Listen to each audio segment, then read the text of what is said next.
Hey, welcome to the Difference Church. Man, we have a really incredible story for you today from a young man, 21 years old.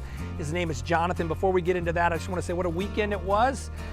We had our Saturday night gathering was Weeden Island Preserve. We did a full moon kayak and paddle trip through the Weeden Island area. It was so cool. We went out as the sun was setting and then the moon came up, and man, it was just such an incredible time rowing alongside of people. I met a bunch of new folks there, got a chance to talk with some people, pray with some people.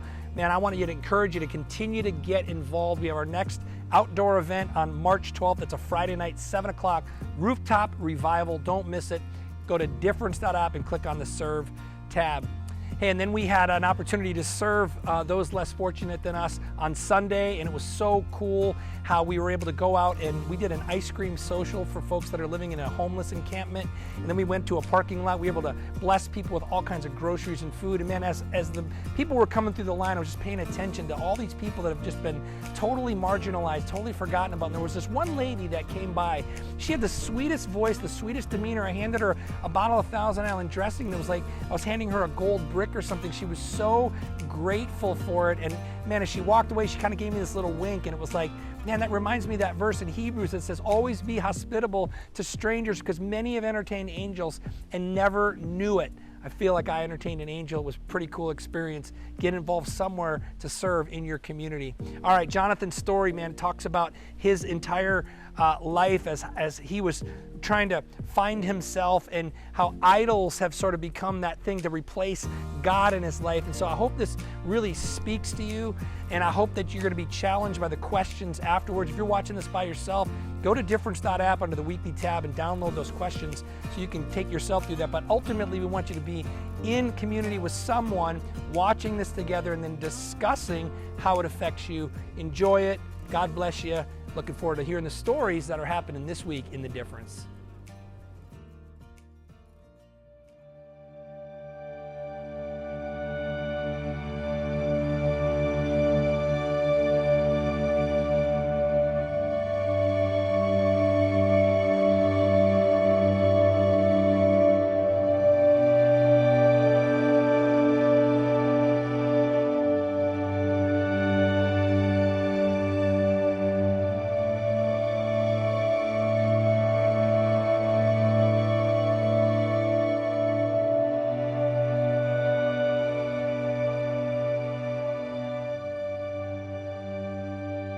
My name's Jonathan Serrano, and this is my story.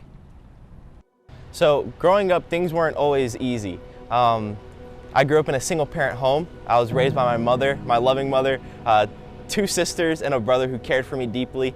But I grew up without my dad, and actually the very last memory that I have of my dad was around 5 or 6 years old.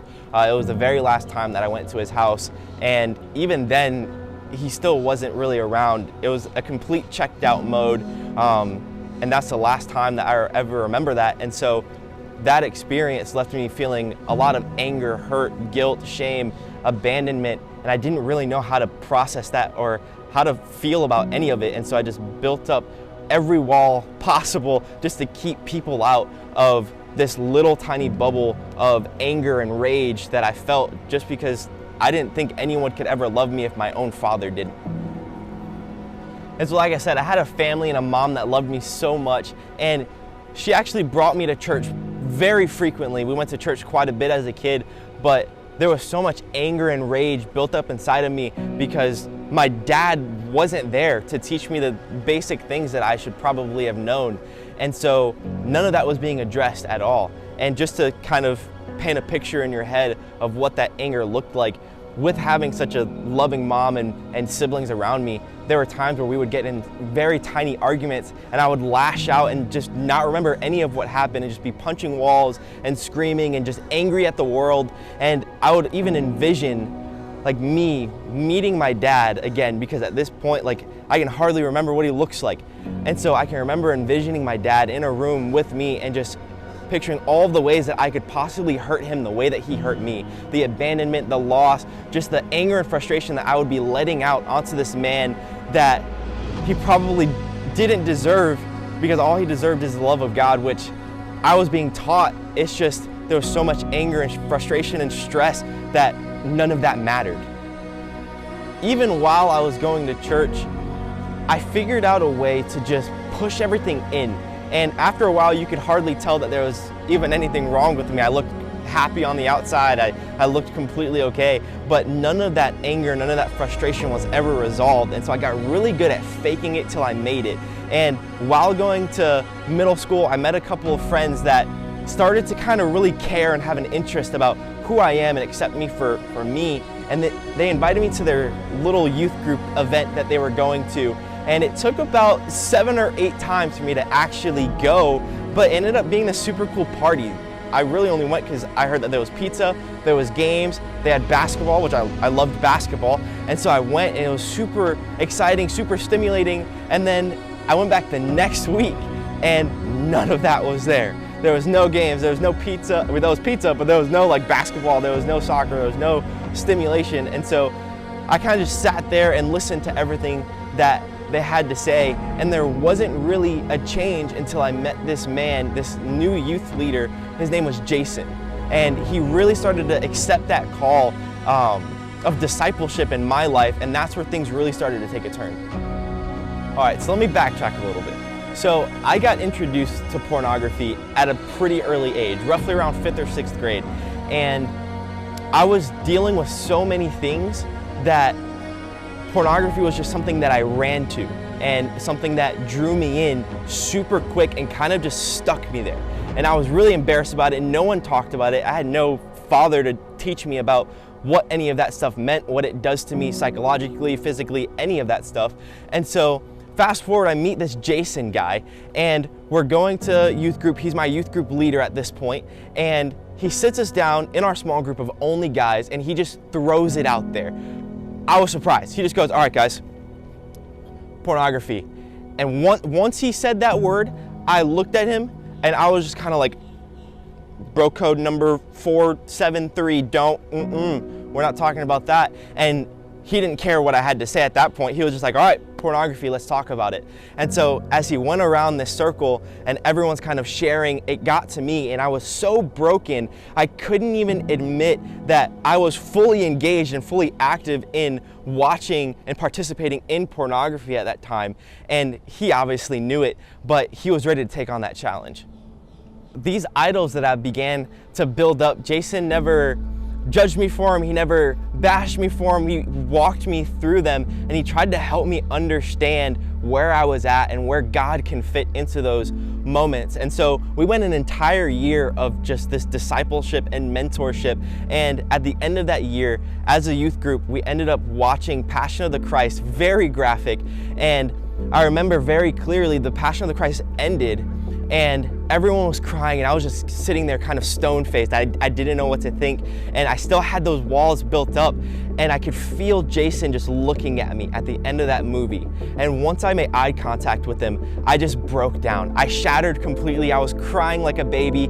He walked up to me and gave me this hug that, like, I didn't even think that it was him at that moment. I knew it was him, but I didn't feel like him. I just felt the presence of God just washing over me. It was a hug that I've never experienced before. It was like I was being hugged by God, and it was really one of the first moments that I felt like I had a father just watching me and keeping me safe and just embracing me and allowing me to be in complete and full surrender, which I did not feel up until that moment. Looking back on things, I wasn't really following God for myself. I was kind of just hanging on as tight as I could and onto my family, my mom's coattail on the faith journey, because she was always in church, she was always bringing me, and so I was kind of just riding that train of I'm just going through the motions. And so after that experience in church that night, I really just felt like I needed to make that real for me. Like I needed to accept Jesus for myself. And so a couple months later at a youth summer camp, I walked up to Jason and I was like, dude, I really want to give my life to Christ. I don't want to be following someone else's faith. I've experienced God giving me a hug. Like I want him to be with me forever, and I want to be with him forever. And so that was the moment that I look back on, and that was the turning point of my faith, and that's where I fully accepted Christ and his forgiveness for me.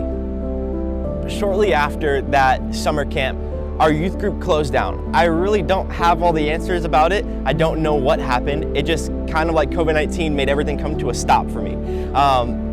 So we ended up finding, my family was looking for another brick and mortar church to go to. And so I was like, yeah, sure, I'll tag along. And we found another church. And then I wanted to be involved. I just gave my life to Christ. I wanted to be all in. And so I went to this class, this introduction class. And so there was a guy there. He said, well, next step now after you accepted Christ is to get involved. And I didn't really know that that would end up becoming another idol for me. So I talked about the idol of pornography before, and that was just a building block for this idol of the brick and mortar church that would soon be to come once I started volunteering. I jumped right in. I started volunteering and people really started to take notice. I was finally using those talents that I had for God's work, but the problem is that the more I received the praise and the more I received the, wow, you did such a great job and you're so talented, the less and less I stopped glorifying God and saying, oh, that's all God. And I started being like, oh, I did that. That's cool. I want to do more. And I kept wanting more. I wanted to be a part of more. I asked for more and they gave it to me because they saw the talent that I was bringing to the table. And a quick story about one of those moments, I was actually in a movie and pretty cool. It was exciting. It was fun. But one of the downfalls of that experience is we had these posters made of ourselves. And when we would give them to the kids would want us to sign them and they would ask for our autographs. And me, I was like, oh, whatever, I did that. I was pretty cool. I guess the kids like me. And so I'm gonna sign these for them. And I really shouldn't have, because the movie was supposed to be glorifying God. And instead I was being glorified as this character. And I should have just taken off the mask and just taken off everything that was being portrayed to people and just said, hey, this is all God. This is about Him. This is for Him. And that's the real message. That's what we're trying to convey to these kids, and that's what we were trying to do, but I allowed my own selfish desire to get in the way of that. I got so caught up in following this brick and mortar church outline and building myself up that I even started looking towards the things that used to build me up that I was delivered from, pornography, when I was starting to get burnt out using my own strength in ministry. I would pick up those things hoping that it'd give me a sense of security and strength and just that last ditch effort to keep pushing forward, but it just left me even more empty and even more burnt out. And I didn't really understand how it was to fully follow Christ. And so that's where it brings me to 2020. COVID-19 hits and literally everything just stops. I can't go to church anymore. I'm not receiving any praise. It's not about me anymore. It's only about Jesus.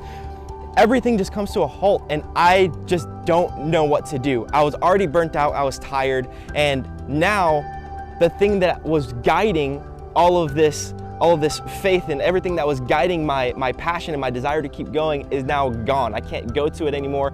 There's nothing to keep that going. And so during this time, I actually find out that my pastor, Pastor Greg, at this brick and mortar church that I went to, was actually leaving the church to start a movement all about following Jesus. And that was something that I really needed. And that conviction was so strong that I just knew that I had to jump right in. And I called up Pastor Greg and I was like, hey, I don't know why, I just really feel like I need to go with you. I really want to be a part of this. I want to learn how to follow Jesus. And Pastor Greg has kind of become the nowadays Jason for me in that discipleship, something that we should all be walking in, because discipleship helped change and shape my life for the better. And now that is continuing with the Difference Church. And so let me just tell you a little bit about my experience. We have these home experiences and we also have these events every month where we just get together, we have food, we play games, we laugh together, we share stories, we share life together. And that's honestly made all of the difference in helping me understand my walk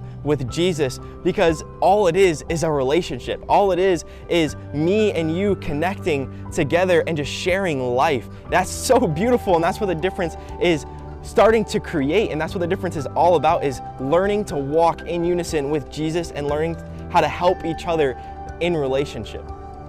if my story affected you in any way, shape, or form, and you want to be a part of this movement of just being in a relationship with Christ and learning how to follow Him, then go to difference.app, sign up. That's kind of our home hub, our home base, where we learn to walk in relationship with Christ together in community, and join us in one of our outdoor events. I'd hope to see you there. I know I'm going to be there. Let's make a difference together.